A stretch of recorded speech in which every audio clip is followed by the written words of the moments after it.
माना जाता है कि 1400 करोड़ साल पहले बिग बैंग हुआ, जहां ये पृथ्वी पहली बार बनने की प्रक्रिया शुरू हुई। 450 करोड़ साल पहले पहली बार जीवन अस्तित्व में आया, अमीबा आया। उसके बाद लंबे समय तक खूब घटनाक्रम होते गए। हम कहीं नहीं थे उस समय। 3 लाख साल के आसपास पीछे जाएं तो एक परिवार पैदा हुआ जिसको होमो कहते हैं। होमो का मतलब हमारा परिवार। उस होमो परिवार में एक हम हैं, होमो सेपियंस, क्योंकि हम होमो परिवार में सेपियंस नाम की शाखा हैं। उस परिवार में और भी शाखाएं थी। निएंडरथल एक बहुत प्रसिद्ध, आपने नाम सुना होगा। ऑस्ट्रेलोपिथेकस का नाम सुना होगा। होमो इरेक्टस का नाम सुना होगा। ये सारे के सारे वो जीव थे जो होमो सेपियंस के आमने सामने जिंदा थे और संघर्ष में थे। चुनौती ये थी कि अंत में इनमें से कौन जीतेगा। यह व्यावहारिक तौर पर संभव नहीं था कि ये सारे साथ साथ चल सके। ये बात सुनने में अच्छी लगती है कि सब साथ साथ चले, पर इवोल्यूशन की हिस्ट्री में बहुत व्यावहारिक नहीं होता है। एक सवाल यह भी था कि होमो परिवार का कोई प्राणी क्या चिंपैंजी को, बंदर को, इन सबको हरा पाएगा, क्योंकि उस समय तक ये सारी स्पीशीज लगभग बराबर संघर्ष में चल रही थी। आज से 70,000 साल पहले तक ये सब यूं ही चल रहा था और फिर एक घटना घटी। उस घटना को सेपियंस किताब के लेखक ने, जिनका नाम युवाल नोआ हरारी है, उन्होंने संज्ञानात्मक क्रांति या कॉग्निटिव रिवॉल्यूशन का नाम दिया। और ये घटना 40,000 साल तक चलती रही। और इस बात पर बड़ा गहरा विचार किया कि क्या वजह थी कि होमो सेपियंस जिंदा रहा, निएंडरथल मर गया। हम मानते हैं कि निएंडरथल वो है जो यूरोप की आज की जो स्पीशीज है उसका पूर्वज था। ऑस्ट्रेलोपिथेकस मर गया, इरेक्टस मर गया, और जितने परिवार के जंतु थे वो सब मर गए। और होमो सेपियंस इन सबसे कमजोर होने के बावजूद बच गया और इतना सफल भी हो गया। निएंडरथल के बारे में उसने लिखा कि अगर आमने सामने आ जाएं तो निएंडरथल होमो सेपियंस को मार मार के अधमरा कर सकता था। वो इतना ताकतवर था। उसके बाद भी खत्म हो गया। क्यों खत्म हो गया? और तब आता है वो सिद्धांत जो आज की इस डिस्कशन की शुरुआत का बिंदु है। होमो सेपियंस इसलिए जिंदा रहा क्योंकि उसके पास भाषा की क्षमता थी। भाषा की क्षमता बाकियों के पास भी थी, चिंपैंजी के पास भी है, बंदर के पास भी है, और बंदरों पर खूब प्रयोग हुए। बंदर हो, अन्य स्पीशीज हो, तोता हमसे ज्यादा ध्वनियां बोल सकता है, हमसे ज्यादा। इसके बाद भी तोता सफल नहीं हो पाया क्योंकि वो उतना सोच नहीं पाता है। चिंपैंजी की भाषा, बंदर की भाषा, निएंडरथल की भाषा सीमित भाषाएं थी। वो एक आवाज में पूरा एक वाक्य बोलते थे, और ऐसे प्रयोग आज भी होते हैं। अगर आप जंगलों की आवाजें सुनेंगे तो बंदरों की एक आवाज का मतलब एक पूरा सेंटेंस होता है। जैसे एक आवाज का मतलब है कि शेर आया, जैसे एक बंदर आवाज निकालेगा सारे बंदर पेड़ पर चढ़ जाएंगे। फिर दूसरी आवाज का मतलब होगा शेर चला गया, वो सुन के सब उतर जाएंगे नीचे।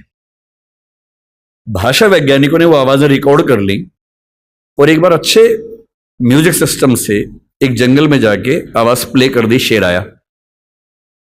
और वो आवाज सुनते सारे बंदर पेड़ के ऊपर चढ़ गए और फिर आपस में देख रहे थे किसने बोला।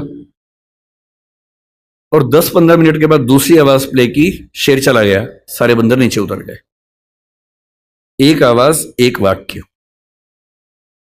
इंसान की भाषा की सबसे बड़ी खूबसूरती यह है कि वो डिस्क्रीट भाषा है, विविक्त भाषा है, जिसका मतलब यह है कुछ 25-30 ध्वनियों से, 50 ध्वनियों से हम अरबों शब्द बना सकते हैं और अरबों शब्दों से खरबों वाक्य बना सकते हैं। इतनी लचीली भाषा हमारी है जिसमें किसी भी बात को कहने के 50 तरीके हमारे पास हैं, और ये तरीके इस संसार में किसी और स्पीशीज के पास नहीं है। इसीलिए होमो सेपियंस बन पाया। और आज अगर हम जिंदा हैं, आज हम चिंपांजी से बेहतर हैं, गोरिल्ला से बेहतर है, बंदर से बेहतर हैं, और होमो इरेक्टस से बेहतर है, निएंडरथल से बेहतर हैं, जिंदा हैं, तो इसकी मूल वजह है हमारी भाषा की क्षमता। जो चीजें मुफ्त में मिलती हैं उसकी कीमत हम नहीं समझते हैं। भाषा ऐसी एक चीज है, मुफ्त में मिल जाती है। तो हमें लगता है कि ये तो ऐसे ही है। लेकिन जब आप इस नजरिए से समझेंगे कि भाषा ही वो चीज है जो हमें मनुष्य बनाती है, तो शायद इस बात का महत्व ज्यादा अच्छे से हम समझ पाएंगे। भाषा को लेकर झगड़ा जो आज के समय में है, हम आज हिंदी की बात कर रहे हैं, किसी और कोने में कोई किसी और भाषा की बात कर रहा होगा। ऐसा क्यों नहीं होता कि दुनिया में एक ही भाषा होती?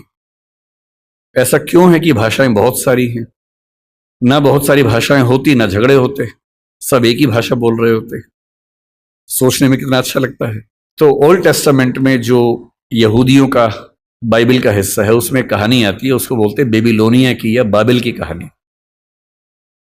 कहानी यह है कि एक बार ईश्वर ने, यहूदियों के ईश्वर याहवे ने, जब देखा कि मनुष्य बहुत पाप कर रहे हैं, तो उसने बहुत तेज बाढ़ पैदा की। ये वही बाढ़ है जो आपने आज से 10 साल पहले एक फिल्म 2012 में देखी होगी। ये उसी बाढ़ की कहानी है। इतनी ज्यादा बाढ़ की सारी इंसानी सभ्यता नष्ट हो जाए, क्योंकि ये लोग इतने पापी हैं। और ईश्वर को ये लगा कि मैंने गलती कर दी इन लोगों को मनुष्य बना के, इनके तो पाप खत्म नहीं होते हैं। नाराज होकर उसने सारी सभ्यता को विनाश करने के कगार पे खड़ा कर दिया। हम भारतीय सभ्यता में प्रलय की कल्पना करते हैं, कुछ कुछ वैसी कल्पना वहां पर एक बाढ़ की कल्पना है। और तब ईश्वर को यह भी लगा कि अगर सारे खत्म हो जाएंगे तो सृष्टि बनाने का जो पर्पस था वो खत्म हो जाएगा।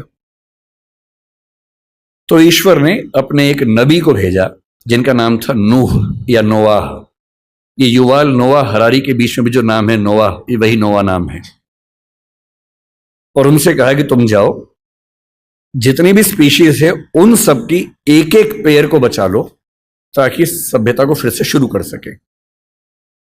तो नोआ ने एक जहाज का निर्माण किया, पानी के जहाज का निर्माण किया, सारी स्पीशीज के एक एक पेयर को उस पर रखा, अपने परिवार को रखा और बाढ़ से बचा लिया। और उसके बाद नई सभ्यता शुरू हुई।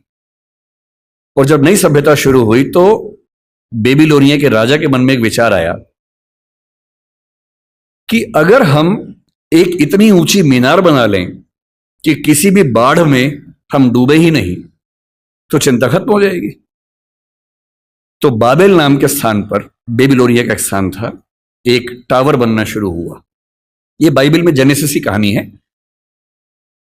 टावर बनने लगा, काफी ऊंचा बन गया।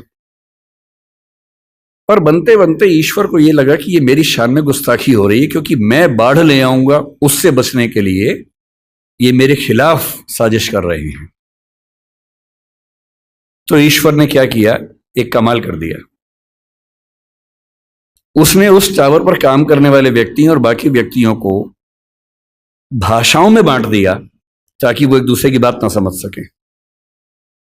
और एक कहानी चलती है कि अगर आप चाहते हैं कि सारे मनुष्य एक ना हो, तो उनको भाषाओं में बांट दीजिए। और उसके बाद से आज तक सारे मनुष्य आपस में झगड़ा कर रहे हैं। यह कहानी ऐतिहासिक रूप से कितनी सही है मुझे नहीं पता, मिथक है, धर्म की बात है, पर ऐसी कहानियां किसी कंसेप्ट को समझने के लिए बहुत काम की कहानियां होती हैं। और जब मैं भाषा के प्रश्न को देखता हूं तो मैं दो नजरियों से देखना पसंद करता हूं। पहली बात, भाषा वो है जो हमें मनुष्य बनाती है।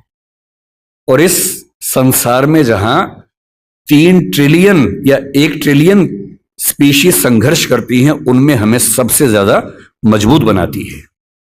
और दूसरा, भाषा वो संरचना है जो दुनिया को बांटती है, और क्योंकि बांटती है तो बहुत सारे संघर्षों को जन्म देती है। लोग कहते हैं कि धर्म बहुत ताकतवर है, जाति बहुत ताकतवर है। मेरी नजरिए में भाषा सबसे ताकतवर है।